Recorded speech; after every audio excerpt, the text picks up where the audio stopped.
जैसे कि बताते हैं, एक बादशाह थे। एक बादशाह के दरबार में हर तरह के लोग रहते थे। मौलाना, डॉक्टर, इंजीनियर, वकील, मर्द, औरत, हिजड़ा सब रहते थे। एक मौलाना साहब भी बैठे रहते थे। दीन का कोई मसला आता था तो बता देते थे।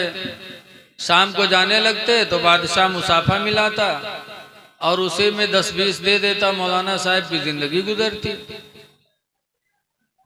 तो एक हिजड़ा था बादशाह के दरबार में। उसने देखा तो कहा, अरे हम लोग दिन भर मेहनत करी थे तब 2 रुपया पे थे, अयो मौलवी बैठ बैठ के गिरा कैसे लेके जाते। वह हिजड़ा आया, बादशाह से कहने लगा, बादशाह सलामत, इसको बैठा के क्यों गिरा 21 देते हो? कहा, अरे मौलाना है। कहा, मौलाना वौलाना कुछ नहीं है, इजाजत दो, अभी हम सवाल करते हैं, सवाल का जवाब नहीं दे पाएगा। कहा, पूछो। तो हिजड़ा ने पूछा, मौलाना बताइए। कहाँ, बोल। तो हिजड़े ने कहा, मौलाना बताइए दुनिया का बीचों बीच हिस्सा कहाँ है? तो मौलाना का क्या पता, हम मधवापुर तकरीर करे आए हैं ना, तकरीर के सवेरे जो खन्नापुर वाले पूछें कि हुआ कह रहा, हुआ के बीचों बीच हिस्सा कहाँ है? तो हम बताए भाई, हम कहे तकरीर करेंगे रान की फीता लेके नापेगे रान, और मौलाना से पूरी दुनिया का बीचों बीच हिस्सा। अब मौलाना बेचारे घबराने, कहूँ किताब में लिखे नहीं। मौलाना कहीं और कोई सवाल है? कहीं हाँ एक सवाल और है। कहीं का कहीं नहीं, बताओ कि आसमान पर तारे कितने हैं? अब यहो कोई किताब में नहीं लिखा है। नमाज रोजा नहीं पूछे।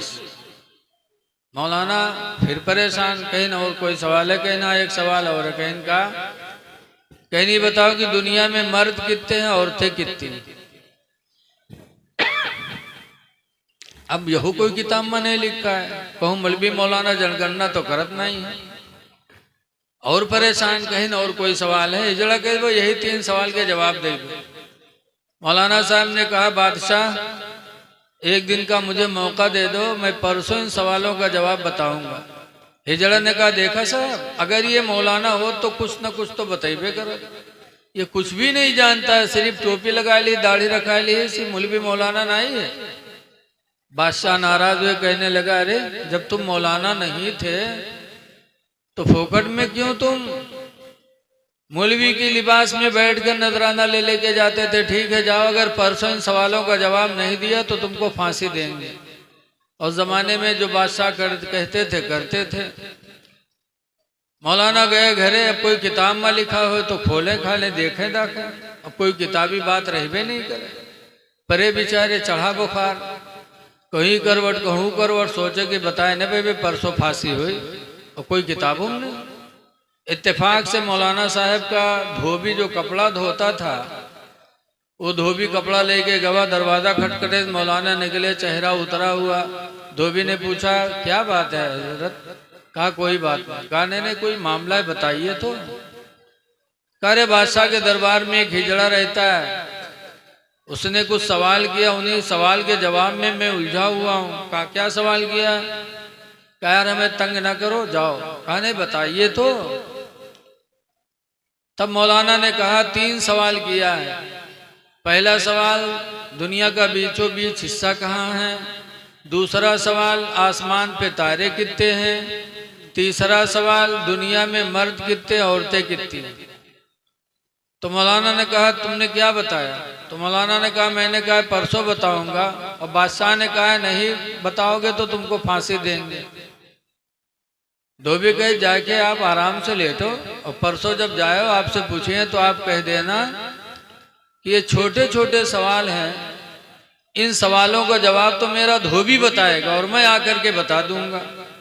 मौलाना कहे, नारे जिंदगी भर हम पढ़े पढ़ाए, हमका नहीं पता है, तू कैसे जाने रे? कहीं जाने थे, कहीं बताओ, कहीं नहीं ना बताए, हुआ ही बताइए। मौलाना कहीं सही बताया, और ऐसे तो हम परसों तक सोचबे, अगर जान पेबे तो हुआ जेबे नहीं, भाग के जान बचेबे, और तोरे कहे हुआ चले जाए, फोकट में काम हमारा तमाम हो जाए। दुबेवा कहीं घबराओ ना, मैं बेवफा नहीं हूं, मैं बावफा हूं। खैर मौलाना को तसल्ली मिली। तीसरे दिन मौलाना गए, जैसे वहां पहुंचे हिजड़वा ताक मां खड़ा रहा वैसे आएगा। कैसा मौलाना बताओ? मौलाना ने कहा बैठ उधर, ये छोटे छोटे सवाल हैं, इन सवालों का जवाब मेरा धोबी बताएगा। अब धोबी का इंतजार होने लगा। इतने में धोबी गधा पर बैठा सोंटा लिए बादशाह के महल के दरवाजे के सामने पहुंचा। अंदर आने की इजाजत मांगी, इजाजत मिली तो धोबी गधा सूत्रा ने गधा समेत बादशाह के दरबार में घुसने लगा। लोगों ने डांटा, कहा गधा कहाँ ला रहा है? धोबी ने कहा नहीं, गधा लेके आऊंगा। कहा नहीं, बादशाह के दरबार में गधा कहाँ ला सकता है? धोबी ने कहा नहीं, गधे के सवाल का जवाब गधा ही बताएगा, कोई दूसरा नहीं बता सकता, मैं गधा लेके आऊंगा। खैर इजाजत मिली, धोबी गधा को लेकर अंदर पहुंचा। फिर पूछता है हिजड़ा कहाँ है? आया हिजड़ा। कहा क्या तेरा सवाल? तो हिजड़ा ने कहा मेरा पहला सवाल यह है कि दुनिया का बीचों बीच हिस्सा कहाँ है? तो बादशाह कुर्सी पे बैठा था जिस महल में, तो जिस सोंटा से धोबी गधा को हाँकता था उसी सोंटा से उस कमरे को नापने लगा। कुर्सी के दाहिनी तरफ नापा, बाएं तरफ नापा, आगे नापा, पीछे नापा, उसके बाद सोंटा लाके खड़ा कर दिया। कहा हिजड़ा सुन, दुनिया का बीचों बीच हिस्सा यही है जहां बादशाह की कुर्सी पड़ी, और न मान तो नाप के देख ले, इधर की दुनिया नाप ले, इधर के नाप ले, अब पता चल जाए। हिजड़वा कहते नहीं सही कहा था। कहने शक सुबह हो तो नाप के देख ले। जानता भी नहीं था, सिर्फ मौलाना का फसावे खातिर पूछी जरा। धोबी ने कहा नहीं, अगर शक सुबह हो तो नाप के देख ले। अब बताओ पूरी दुनिया हिजड़ा कहाँ नाप सकता था? हा? एक जिला नाप कह दो तो हालत खराब है जी, पूरी दुनिया कैसे नाप सकता था? कहा नहीं सही कहते। धोबी ने कहा दूसरा सवाल क्या है? क्या ये बताइए कि आसमान पर तारे कितने हैं? बस धोबिया झट से गधा के पूंछ पकड़ी और कहे हिजड़ा सुन, गधे के पूंछ को छोड़ करके इसके बदन में जितने बाल हैं उतने ही आसमान में तारे हैं, और न मान तो गिन के देख ले। तो गधे के बाल को कैसे गिन सकता था? कहा नहीं सही कहते। कहा तीसरा सवाल क्या है? क्या बताइए दुनिया में मर्द कितने, औरतें कितनी हैं? तो हिजड़ा ने, धोबी ने आंख बंद किया और गिनती गिनना शुरू किया। 1 2 3 4 5 6 7 8 9 10 11 12 13 14 15 16 17। फिर छोड़ा, फिर गिनती गिना। 1 2 3 4 5 6 7 8 9 10 11 12 13 14 15 16 17। 2-3 मरतबा ऐसे गिनती गिना छोड़ा, गिनती गिना छोड़ा। फिर उसी सोंटा से हिजड़ा को पकड़ा और पीटना शुरू किया। तो हिजड़ा चिल्लाने लगा, कहा बादशाह बचाइए बचाइए। हिजड़े ने जब चिल्लाया तो बादशाह ने धोबी को डांटा, कहा अरे भाई हिजड़े को क्यों मार रहे हो? धोबी ने कहा चुप रहिए, पहले इसको खत्म कर लूं फिर बताऊंगा कितने मर्द हैं कितने औरतें। कहा नहीं ऐसा क्यों? तो धोबी ने कहा हुजूर मैं औरतों को गिनता हूं तो उसमें घुस जाता है, मर्दों को गिनता हूं तो उसमें घुस जाता है, गिनती नहीं गिनने देता, इसलिए पहले इसको खत्म करूं फिर बताता हूं मर्द कितने औरतें। तब हिजड़ा हाथ जोड़ के रोने लगा, कहा बादशाह सलामत बचा लो, जो कुछ मैंने किया वो सब मौलवी की हसद में किया। तो मारा भी गया, रुसवा भी हुआ। ऐ लोगों किसी से जलो ना, जलन ये बहुत बुरी बात है। हदीस पाक में नबी हुरैरा काला काला रसूलुल्लाह सल्लल्लाहु अलैहि वसल्लम, अबू हुरैरा साहबी कहते हैं कि अल्लाह के रसूल ने इरशाद फरमाया, ला तहस्ससु,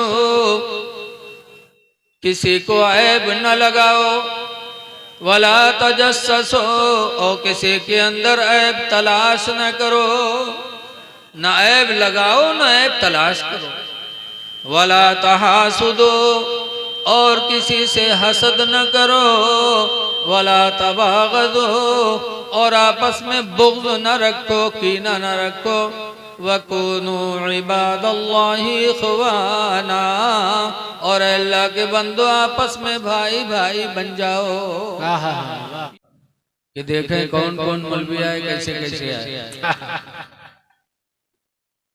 ऐसे एक गांव में एक हाथी आया, तो गांव भर हाथी को देखने चले। चलो हाथी आया देखा जाए, चलो हाथी आया देखा जाए। तो उसी गांव में 4-5 अंधे रहते हैं। अंधवे सुने तो कहीं चलो यार हम लोग देखा जाए। तो अंधो हाथी देखे आए, तो सब तो दूर से देखे, अंधवे हाथ से छू के देखे। एक अंधवा ऐसे हाथ डाले तो के हाथे में यहाँ के हाथ में हाथी के पूंछ है, पुछवा का सोहरा वरा चला गया। दूसरा अंधा आवा तो हाथ ऐसे रखे तो के हाथ के नीचे हाथी के कान आवा, कनवा कैसे सोहरा चला गया। तीसरा अंधा आवा तो हाथ डाले तो हाथी के सूंड पे पड़ा, वो देख ली के चला गया। एक अंधा और आवा, वो हाथी के पीठ पर ऐसे हाथ रखे, उसके बाद चला गया। जब वो हाथी चला गया तो गांव वाले कहने लगे आज हाथी आया था, हमने देखा हमने देखा। तो अंधवे कहे हम लोग देखे। तो अंधवा से पूछे न चाहिए बताओ हाथी कौन मिल रहा है।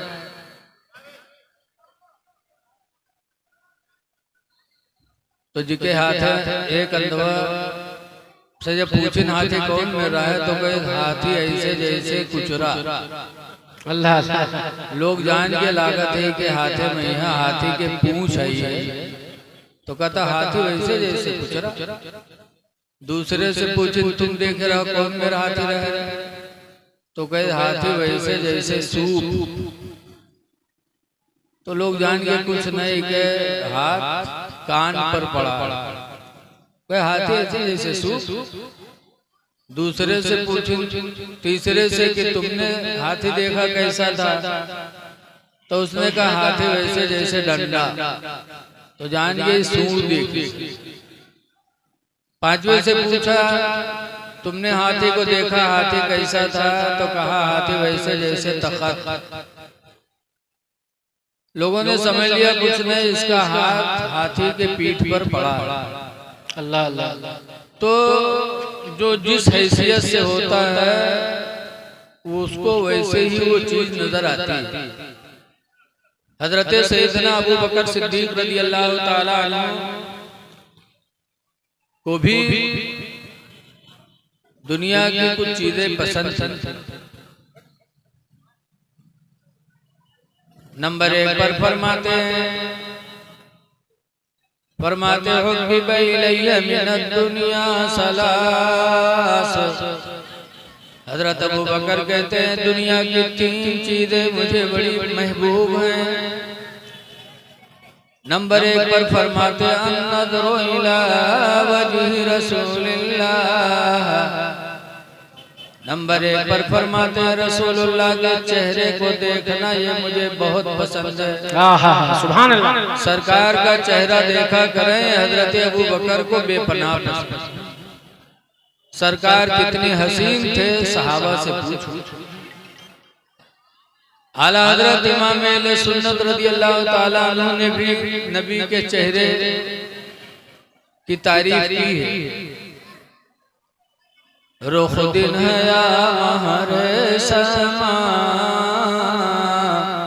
ये भी नहीं वो भी नहीं। अल्लाह अल्लाह। रुख दिन है या महरे समा, ये भी नहीं वो भी नहीं। अक़मरी ने सरवे जाफदा, ये भी नहीं वो भी। वाह माशाअल्लाह माशाअल्लाह। सरकार का चेहरा हजरत अबू बकर को बहुत पसंद था। दूसरे नंबर पर फरमाते इन्फाक माली अला रसूलिल्लाह। हजरत अबू बकर कहते हैं मैं अपने माल को रसूल के ऊपर खर्च करूं, ये मुझे दुनिया की दूसरी चीज है जो पसंद है। हजरत अबू बकर कहा करते थे कि अल्लाह मुझे दौलत दे और मैं अपनी दौलत को नबी के ऊपर खर्च करूं। खुशनसीब हैं वो लोग जिन्होंने इसमें चंदा दिया नबी की मिलाद पर और हजरत अबू बकर रज़ियल्लाहु ताला अन्हु की सुन्नत को जिंदा किया। और तीसरे नंबर पर फरमाते हैं अंतकोना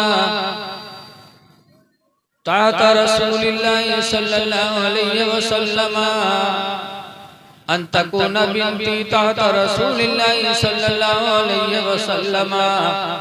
और तीसरी महबूब चीज मुझे ये है कि मेरी लड़की का निकाह हुजूर से हो जाए। जरा इको बंद करो भैया, इको तो नहीं चाहिए, इको बंद कर दो बिल्कुल। तो तीन चीजें हजरत अबू बकर को बहुत पसंद।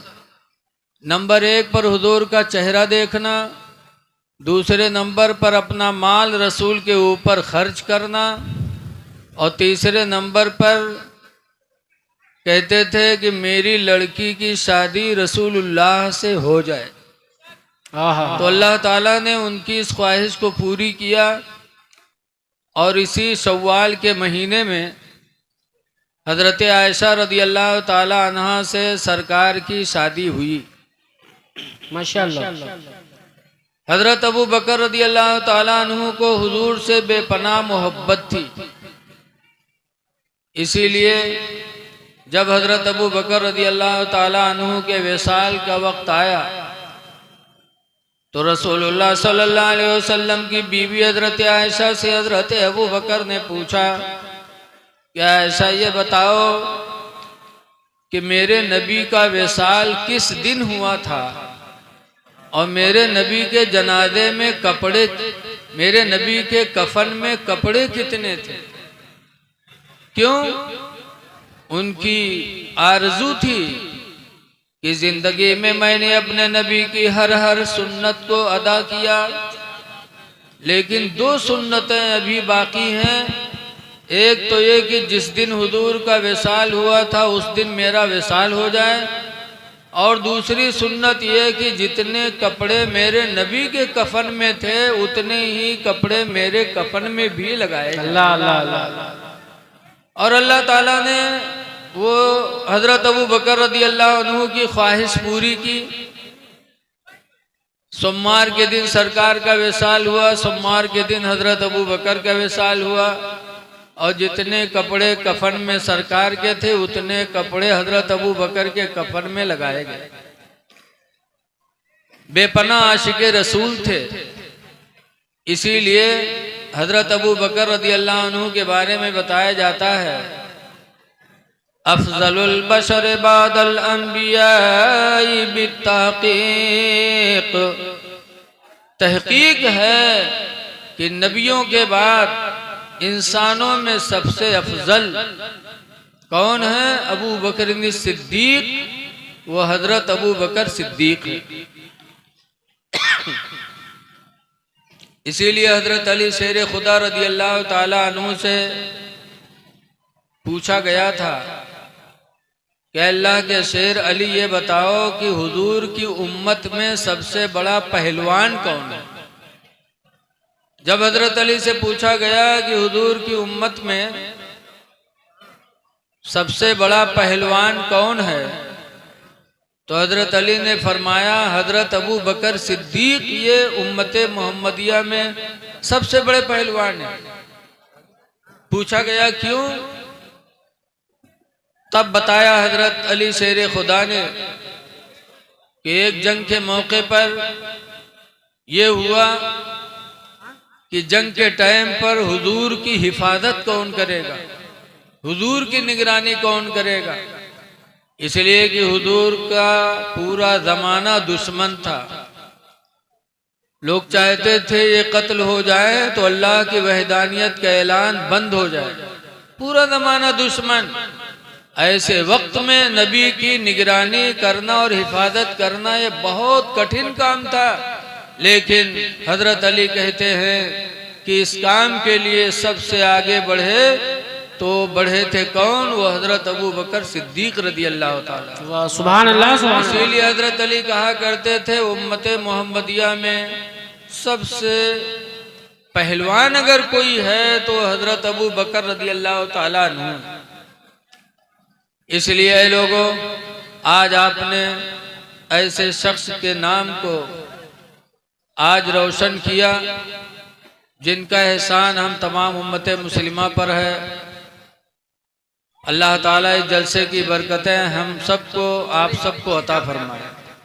नारे तकबीर, नारे रिसालत, मसलके आला हजरत शहजादे निजाम मिल्लत रोज बरकात मियां साहिब किबला। नारे तकबीर, नारे रिसालत। आप लोग थोड़ा सिमट यार तो अच्छा रहा, बहुत गड़बड़ लग रहा है। चलो बैठे रहो, अभी बाद में मेरे करना। दरूद शरीफ पढ़ लो। सल्लल्लाहु अलैहि नबील उम्मी व अला आलिहि व अस्हाबिहि व बारिक व सल्लिम।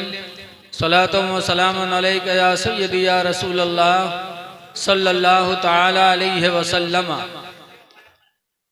देखिए, हजरत सैयदना अबू बकर सिद्दीक रदी अल्लाह ताला अन्हु एक दिन जा रहे थे और उधर से हजरत अली शेर खुदा रदी अल्लाह ताला अन्हु आ रहे थे। दोनों ने एक दूसरे से सलाम किया और दोनों एक दूसरे को देखकर मुस्कुराए। तो हजरत अबू बकर रदी अल्लाह ताला अन्हु से हजरत अली ने पूछा, ऐ अबू बकर, आप मुझे देखकर मुस्कुराए क्यों? तो हजरत अबू बकर ने कहा था, अली, इसलिए मैं देखकर तुम्हें मुस्कुराया कि हुजूर ने फरमाया है कि कयामत के दिन जन्नत में जाने का टिकट अली बांटेंगे। ये तुम्हारा मर्तबा सुनकर और तुम्हें देखकर मुझे खुशी हुई और मेरे होठों पे मुस्कुराहट आ गई। लेकिन हजरत अली ने हजरत अबू बकर से पूछा, हजरत अबू बकर ने अली से पूछा कि अली ये बताओ, तुम मुझे देखकर क्यों मुस्कुराए?